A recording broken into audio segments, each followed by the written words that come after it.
That was good. We have our next speaker from Build Lead. We have Matthew in the building. You are up next, sir, to give me some more information. Like stairs over here. Stage is yours. Oh. Thank you. That was very good move. Oh, it's the one. Pick the second. Just like basketball. Okay, move. Thank you. Good evening. Thank you very much. I want to thank William and Peter for having me tonight, giving me the opportunity to speak. Thank you. I've spent my entire life as a Southern California resident, so this cause and tragedy really hits home for me. This is something that I was evacuated from my house in the 241 fire several years ago, so I empathize. We were fortunate to come back to our home and not have any issues, and I can only imagine what that would have been like to come home to a devastated house. So we're here to help. Please, if anybody needs any advice, please feel free to reach out to us. We offer free advice. I heard there's contractors that are charging for advice right now in this area, and I think that's sad, to be honest with you. So we're here to help. Please reach out to us. A little bit about me, and to Annie's point, we are a licensed, bonded, insured contractor. We have zero complaints. We have built a reputation. We are a boutique contractor. We do a small amount of projects per year, and we do it with a white glove approach, I think is the best way to say it. So a little bit about me. I've been in the industry for 36 years. I started as a mechanical engineer designing large HVAC/R projects. I decided to switch to general contracting. About 10 years into it, I went back to school, went to the University of Alabama, got a business degree, and I have a master's degree from Georgetown University in real estate development. This is my second general contracting company. I sold my first one I had it from 2010 to 2015, and it was very tenant improvement focused. This contracting, we're now focused more on new construction, larger TI type projects, higher dollar per square foot projects. I started building in 2021. We've been growing ever since then. And I am on several boards, philanthropical boards, but I'm also on the board of directors for the AREAA Inland Empire chapter. Shout out to them. So real estate is the foundation of society. It started as houses, which developed into towns, and villages, and eventually became cities. And that's really what we're talking about here. We're talking about the rebuilding of the foundation of North LA.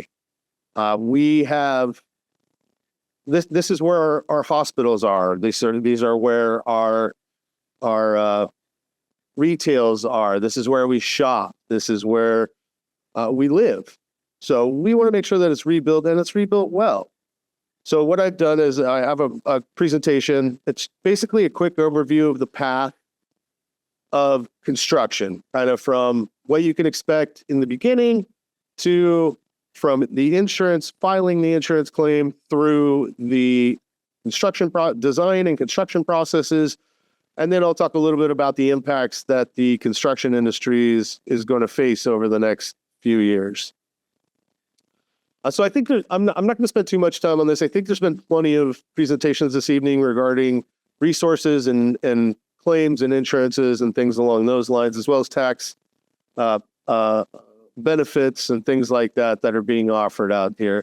So I'll just kind of walk through this particular slide fairly quickly. As we know, as we learned, we want to file a claim and get it in. Contact your FEMA, your SBAs.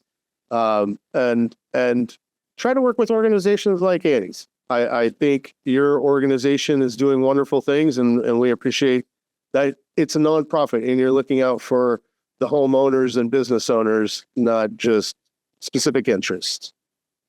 So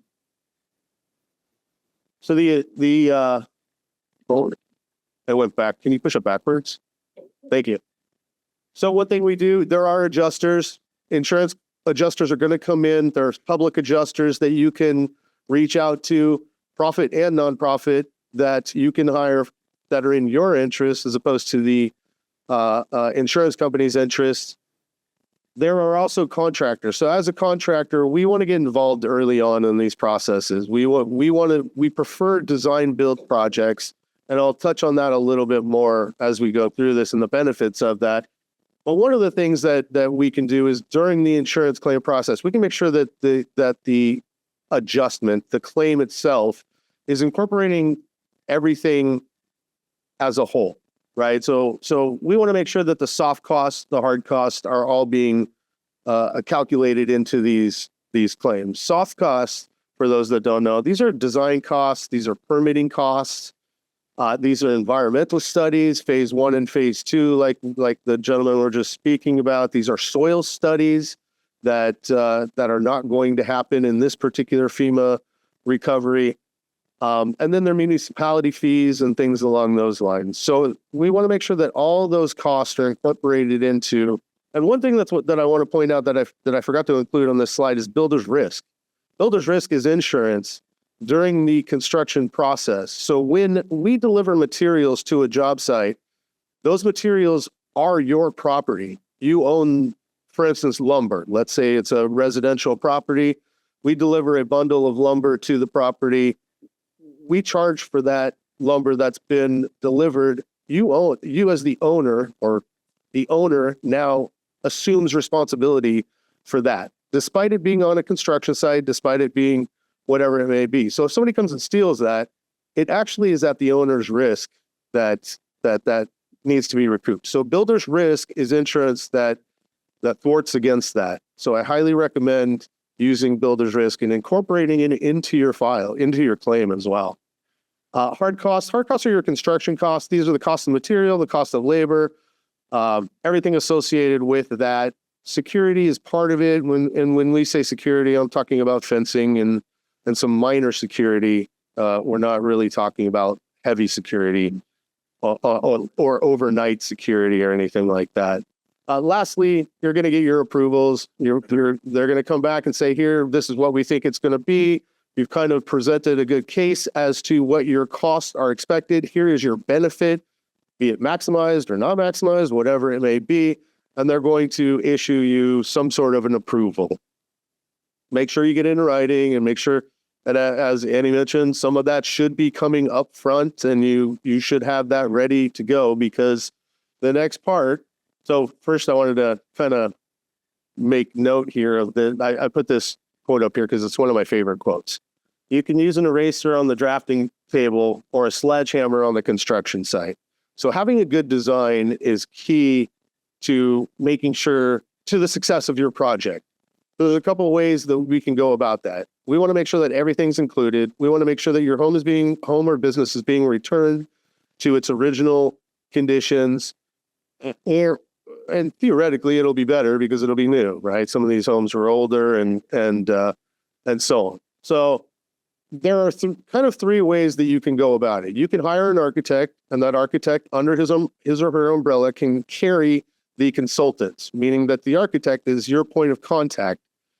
Later down the road, or even at that time, you're going to hire a general contractor who the architect and general contractor have to work in tandem to make your project successful. You can hire an architect and consultants on your own, and you can manage them as an individual. That is a very difficult process. And if you're familiar with construction and everything that goes into it, then that may not be a bad route. It may be a way that you can save a little bit of money, because the architect and or general contractor are going to mark up whomever is under their umbrella, meaning the consultants are going to issue a price to the architect. The architect's going to put a little fee on top of it. And plus, he's going to charge project management fees through the duration of the project. The third way to go about it, and what we kind of specialize in, is design build. Design build, we go out and hire a specific architect who knows the product that we're talking about, be it a business or a residential. So a luxury residential is very different than, and a Class A is very different than a Class C building. So there are very different types of buildings. You have higher qualities and some, higher dollar per square foot, higher materials, different types of craftsmanship associated with the millwork, things along those lines. So having the right architect and understanding what was there before, how to fireproof it for future, that's going to be a big consideration as we go forward. And how to put that all together into conceptual drawings is really what you're looking for. So we've found, and studies have found as well, that utilizing a design build method actually saves time, money, and creates one point of accountability. So your general contractor is going to be accountable to you. They're going to have under their umbrella the consultants, and we don't even use consultants because we've found, and one of the ways that we save money is we go direct to the subcontractor. Your subcontractor can design build these projects, and in doing so, they are accountable for what's on the drawings. You don't get arguments between the engineer and the subcontractor, and you're not paying an additional consulting fee. You're paying a small design fee. The design fee through the subcontractor is normally significantly less. So that's the route that we tend to take, and we believe that it's beneficial to our clients. So first, you're going to get conceptual drawings. Conceptual drawings are basically once you figure out and vet your contractor or architect or whomever it may be, you enter into a contract with them. There are various types of contracts, and I'm not going to get into the contract types tonight, but there are various different types of contracts, and a good contractor will explain the pluses and minuses to each of those different types of contracts. Once you do get into contract with them, the next phase is conceptual. Conceptual is, well, what do you want it to look like? What is your building going to look like? Is it a Cape Cod? Is it going to look like it did before? You're probably not, if it was a 1940s bungalow, you're probably not going to rebuild a 1940s bungalow. Just doesn't kind of make any sense, but you want it to look the way you kind of have an opportunity here to put your own personal touch on your new building, your new home or building. So that's kind of, you're going to sit down and work with our teams to get that concept really nailed down. Then we're going to move into schematics. Schematics build the framework off of the conceptual. So we take conceptual drawings and we start laying out some square footages. We start laying out some rooms and actually start kind of piecing everything together. It's the first step in piecing it together. So I call it the framework. The next step, once we get through schematic drawings, we're going to get into design drawings. Design drawings are where we start to get more serious. Now we know this is where we start to do our calculations for energy. That's the very initial phases of it, but we're doing structural calculations and getting more into the weeds as far as what is this building look like? What does this building have? What are its weights? What are its restrictions? What are its design qualities? So that's where we really start picking out the products and placement of those products as well. So we're going to put the air conditioner here and the slab. This is the maximized square footage of the slab that we based in the schematics. So here, let's really try to maximize the wall spacing in here and things like that. After that, we're going to move into construction drawings. Construction drawings is where we get into the finite details. That's where we already know we're putting stone in the kitchen. Well, now we're picking out the model number of that stone, the coloring, everything along those lines. We're actually picking the model number of the roofing material, not just asphaltic or concrete or whatever it may be. So we want to move forward. At that point, we're nearing completion of the design phase. And that's where, if you haven't already, you need a general contractor involved, definitely, during the construction drawings phase. So now that you have a complete set of drawings, what do you do? The next is we go to plan check. This gets submitted to the city for permitting. This is where some of those soft costs come into play as well, because that's where you're going to get hit with a decent permitting fee on a new construction building. But there are two types of construction that I wanted to point out too. There's renovation and there's new construction. So if you have an existing wall that can be reused and the slab is still good, that can actually be considered a renovation here to an extent. And some municipalities are different than others, but a renovation is going to save you in not only permitting fees, but there are other municipality and tax benefits to calling it a renovation as opposed to a complete new construction. Hopefully there's some that could take advantage of that in that area. It just kind of remains to be seen. So during plan checking, they're going to look through our plans. Chances are you're probably not going to get through the first round. It's very unlikely. It's a common occurrence that it's a 2-round, possibly even a 3-round process. That time frame is going to determine kind of a waiting period between construction drawings and the actual start of construction. Once a permit is issued, then we could start looking into demolition if necessary. We just had a panel on hazmat, so I'm not going to get too much into hazmat. And I think that's kind of where the next phase is going to go. So the cities are going to require soil studies, phase 1, phase 2s, and make sure that they're all clear as we go through demolition. That's the inspector's responsibility. He's going to come out on site and he's going to verify that those inspections and reports have been completed. After demolition, now we can start on construction. If there's an existing slab that can be reused, great. Let's start building on it immediately. Let's clean it off, get it back into a good condition. If not, and the slab needs to be removed, or a portion of the slab was already removed during debris removal, then now it's time to rebuild, get our foundation going, figure out our structural drawings and things like that. We'll look into whether we need piers. The land right now is actually moving. Unfortunately, fires create a barren land, and because of the barren land, water comes down during rainy season and the land moves, and that creates even more problems on top of it. So first, there's the drawing issue. Secondly, there's just, is this going to move? And we have to prove that it's not going to move, or we have to put piers in or find some sort of solid rock ground, whatever it may be. After that, we're putting the walls in, we're getting the roof on, we're trying to push towards the next milestone, which is what we call a watertight building. That's windows in, that's doors on, that's a roof on. Basically, the building itself is weatherproof.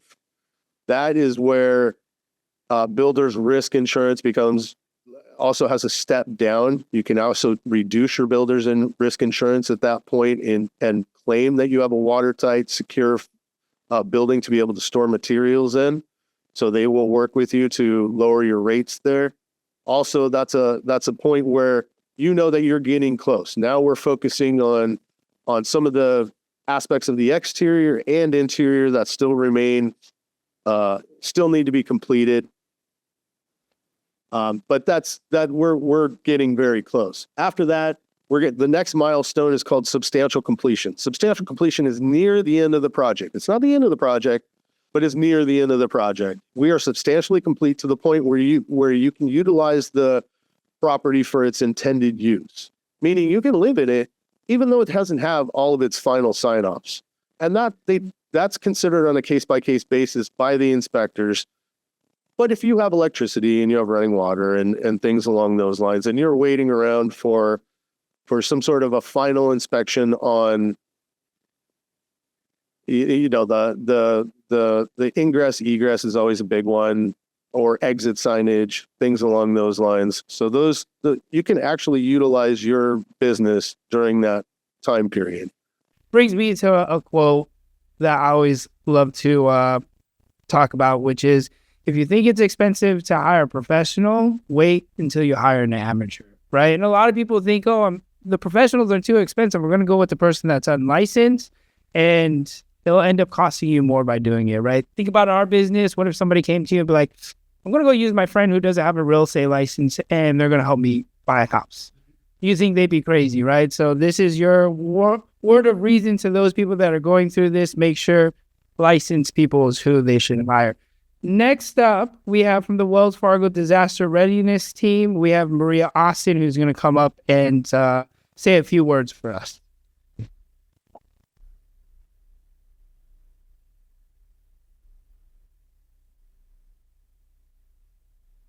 Good evening, everybody. My name is Maria Austin. I am a Community Impact and Sustainability Specialist for Wells Fargo, and I'm also part of the Disaster Response and Governance Team. And I'm from the IE. Do we still have our IE folks out here? Okay. So I'm going to briefly talk to you about Wells Fargo disaster relief process. I promise I won't be long so that you can get to your beverages today.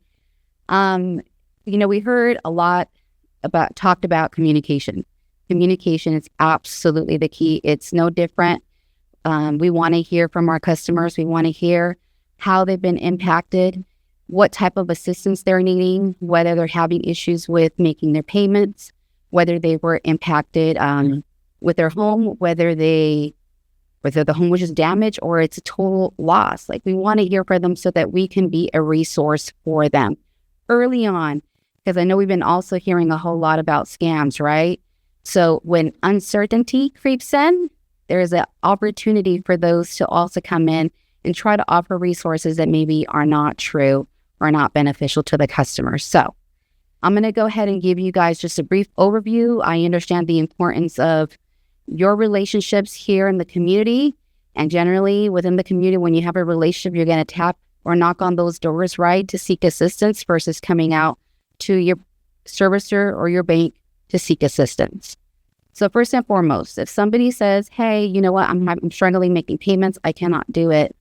First and foremost, everybody that was in the impacted county areas, LA, Ventura, Riverside, they're all getting 90-day relief from late charges and negative credit reporting from the date of the disaster.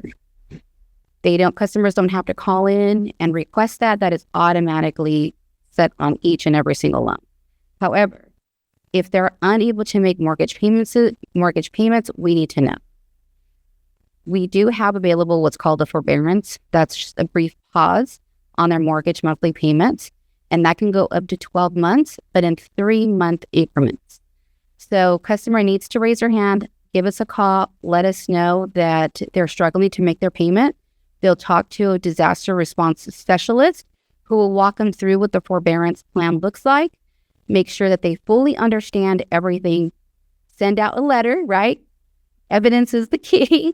Send out a letter confirming everything that was discussed that day.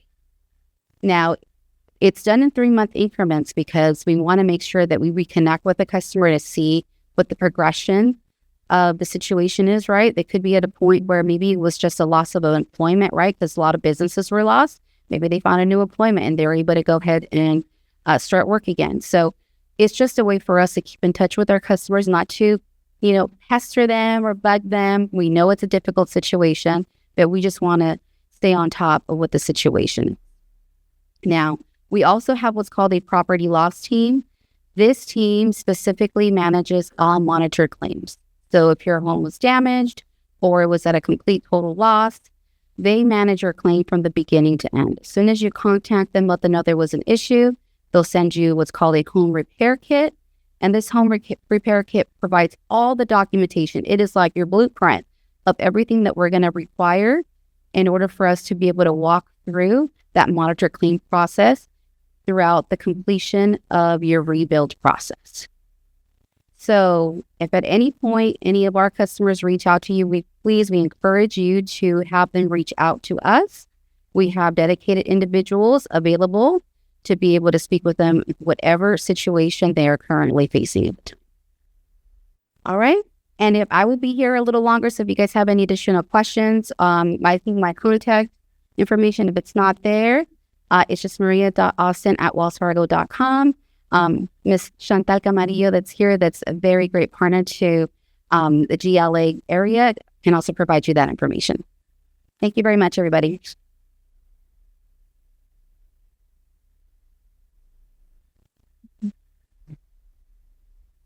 Thank you, Maria. Next up, we actually have former mayor of the city of Pico Rivera, who is actually one of the current council members right now, who's going to come up and talk about some of our little furry animals because we can't forget about them before ending the night tonight.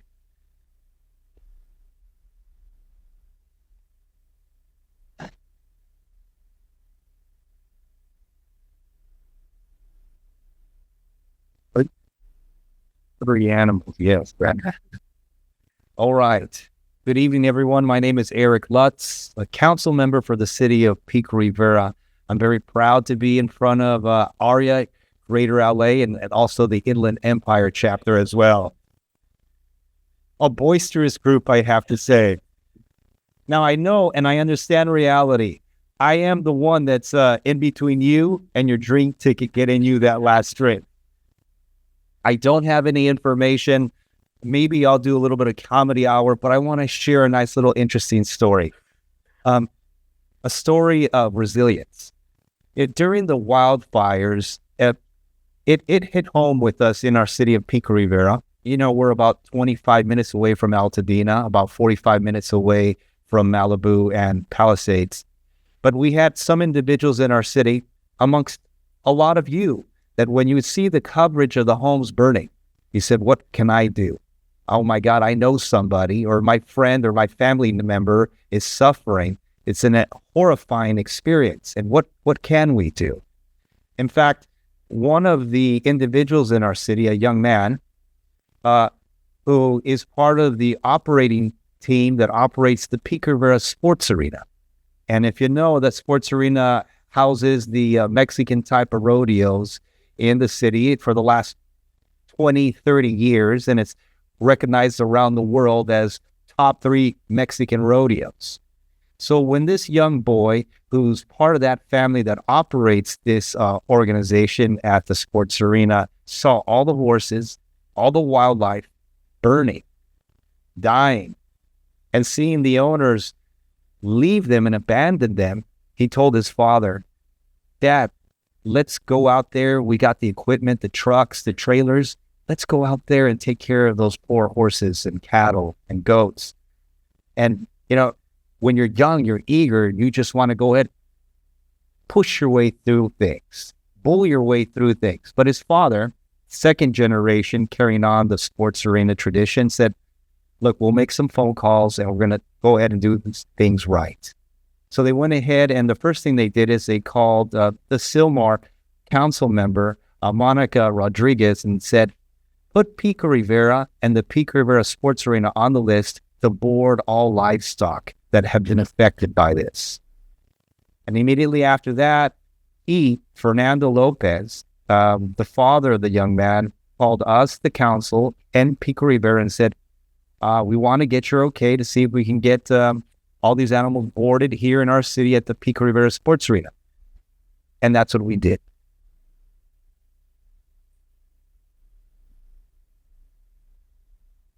Our neighboring city of Montebello also did the same, right? It's a story of resilience. Reaching out to your neighboring cities, your neighbors, so to speak, and doing what you can to help out. That wildfire may have not necessarily affected us individually in our city, 30 minutes away or an hour away, but we knew we could do something, and we teamed up. It was that young boy's vision that turned into a group effort, and the entire city banded behind him to help out those affected by the wildfires. And during those weeks after the wildfires, you know, we boarded those animals, and you had some horses that had their tails singed off, their eyelashes singed, parts of their hindquarters burned. You know, it was very tragic. But the fact that those animals were able to survive, it means something. In fact, it was so impactful that the local Lowe's hardware store in our city decided to donate a pallet of food, a feed, for the animals that were housed and boarded at our Pico Rivera Sports Arena. And we just had a lot of people that banded together.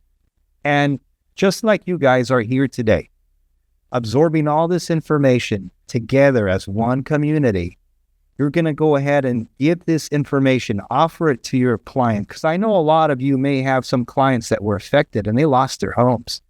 Maybe even you or a family member lost your homes.